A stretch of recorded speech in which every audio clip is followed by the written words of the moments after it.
안녕하세요. 작년에 제가 1년 전쯤일 거예요. 한국을 방문할 기회가 있었습니다. 작년 5월 달에 우연한 기회에 서울 모 식당에서 지인들과 식사 자리가 있었습니다. 그 자리에서 우연찮게 제가 현재 가장 문제화되어 있는 백종원 씨하고 더본 코리아에 대한 얘기를 한 기억이 납니다요. 그 자리에서 저는 지금 그 백종원 씨가 하고 있는 더본 코리아의 확장성은 굉장히 공격적으로 하고 있지만은 검증되지 않아서 피해의 그 점포가 굉장히 많이 나올 가능성이 많다고 얘기를 했습니다요. 그 검증되지 않았다는 거는 그냥 매스컴에 출연을 해서 매스컴의 효과로 식당을 다니면서 아이디어로 컨버전을 해주고 식당을 그 자기 아이디어를 집어넣어 가지고 그냥 파는 행위를 한 거죠. 자기 그 매스컴을 이용해서 어떻게 보면 매스컴이 띄워주고 그분은 상표를 만들어서 파는 행위를 하다 보니까는 그게 단기적으로는 어떤지 몰라도 장기적으로 보면은 그 가맹점이 무턱대고 가입했다간 잘못될 수가 많다. 그런 얘기를 했더니 주변에 식사를 같이 하던 지인들이 다들 나서지 말라고, 쓸데없는데 나서지 말라고 그런 얘기를 했었습니다요. 근데 지금 1년이 지나서 보니까는 제 예상과 어떻게 맞았는지 몰라도 그 백종원 씨가 굉장히 지금 매스컴에서 그리고 사업적으로 굉장히 곤란한 처지에 있습니다. 곤란한 처지에 있다는 거는 그 사업의 확신성이 없이 제가 생각하는 주장했던 그때 식당 자리에 있었던 얘기를 한번 해보겠습니다. 그때 저는 그랬냐면은 미국의 프랜차이즈를 예를 들면서 미국은 자기 자본으로 자기 상표를 만들었을 경우 마지막 점포가 2년 이상 텍스 리턴을 3개를 합친 거를 평균 가격을 내서 그게 이득이 산출이 되고 서바이벌이라고 하죠. 상표로서 비즈니스로 값어치가 있을 때 프랜차이즈 보드에서 심사를 받아줍니다. 자기 상표하고 그 프랜차이즈 보드에서 스페셜하게 만들어진 보드만의 그 자기네 약관이죠. 그거를 기준으로 그 상표에 대한 그 심사를 합니다. 심사를 해서 해당이 되나 안 되나. 그러면 그거를 프랜차이즈 받아주는 순간 그 상표에 등록해서 어프로브 주면은 그거는 가맹점을 모집할 수 있는 자격이 되기 때문에 그 가맹점을 모집했을 때 정확하게 보드에서 심사를 해도 안 되는 가게가 있기 때문에 확률을 망하는 거를 줄이기 위해서 보드에서 심사를 합니다요. 그래서 이게 프랜차이즈 가맹점을 받아도 가맹점이 서바이벌이 된다는 거를 어느 정도 개런티가 돼서 프랜차이즈 등록을 받아주는 거죠. 여러 가지 그 조건에 그 관계되는 게 여러 가지 있지만은 기본적인 스트럭처는 그렇습니다요. 그렇지만은 한국은 그냥 방송국들이 앞다퉈서 나서도 띄우고 모셔가고 그러면서 그분이 유명세를 타면서 많은 프랜차이즈를 넓혔죠. 아까 제가 정보신이라는 그 유튜브를 봤는데 거기서는 이분이 운영하신 게 25개 정도의 상표가 있더라고요. 25개 중에 제가 말한 그런 미국의 시스템을 조금이라도 걸친 게 있다면은 아마 지금과 같은 비즈니스가 착오되고 망하는 일은 많이 줄었을 거예요. 그게 제가 생각하는 미국에 알고 있는 기본 프랜차이즈의 스탠다드를 얘기를 했는데 다들 반대를 하시더라고요. 한국은 한국 남들의 프랜차이즈 법이 있다고. 모르겠어요. 저는 한국에 프랜차이즈 법이 있는지 없는지 아직 설치는 안 해봤습니다. 프랜차이즈 보드가 있는지 없는지도 모르고요. 제가 알고 있는 상식은 자기 상표를 만들어서 누구나 다 할 수 있는 것 같아요.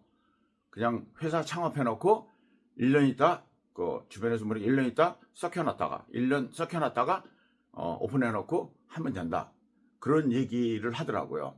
자, 변칙적인 프랜차이즈로 인해서 피해가 일어난 점포들을 생각해 보시면 몇 개인지는 모르겠어요. 수천 개 이상, 지나온 게 수천 개 이상 되는 거죠. 다른 업종도 또 있으니까요.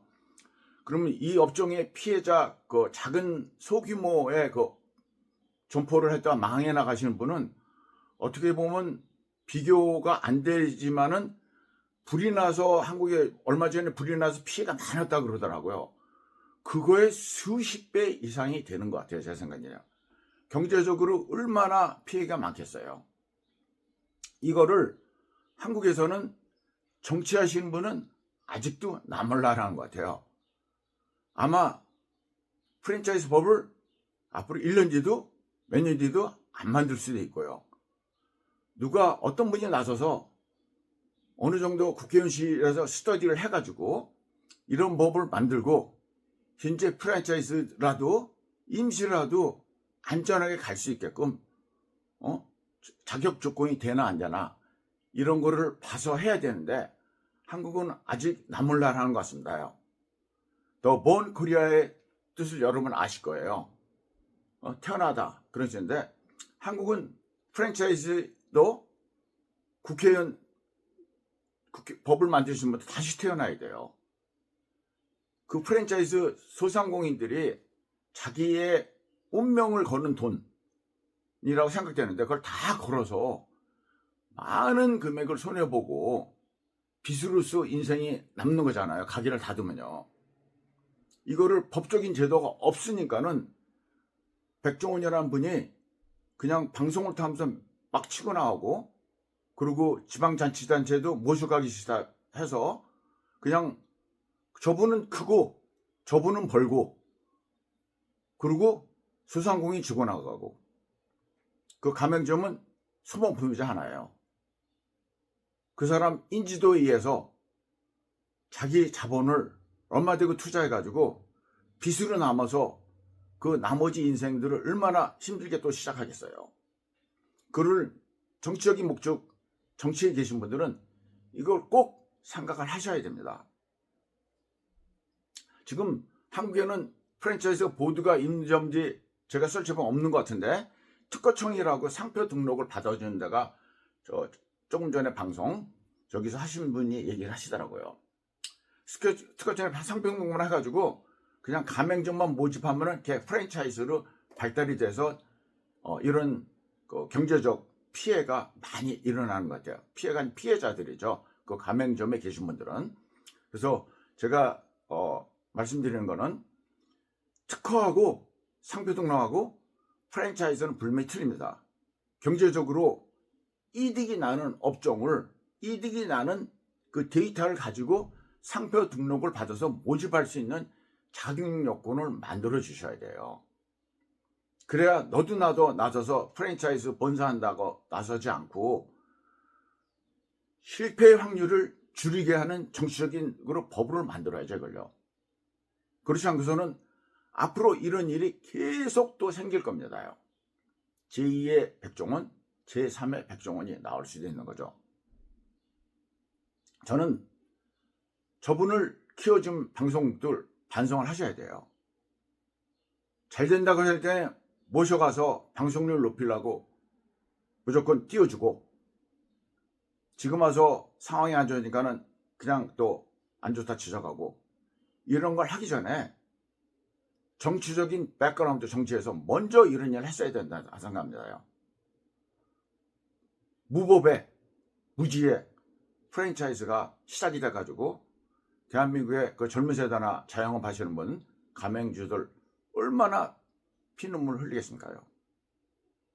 더 이상 피해자가 나오지 않도록 한국의 국회의원 여러분들 프랜차이즈 법을 꼭 만들어 주세요.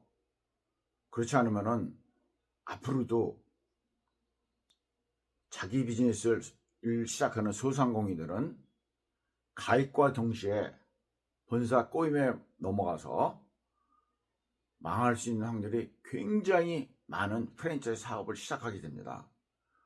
법적, 제도적 장치가 없는 이 사각지대에서 보호받을 수 있는 여러 가맹점주들은 국민이잖아요. 국민을 보호하셔야죠. 꼭 법을 만들어서 더 이상의 피해자가 최소화될 수 있도록 꼭 법을 만들어서 가맹점 주들을 보호해 주시길 바랍니다.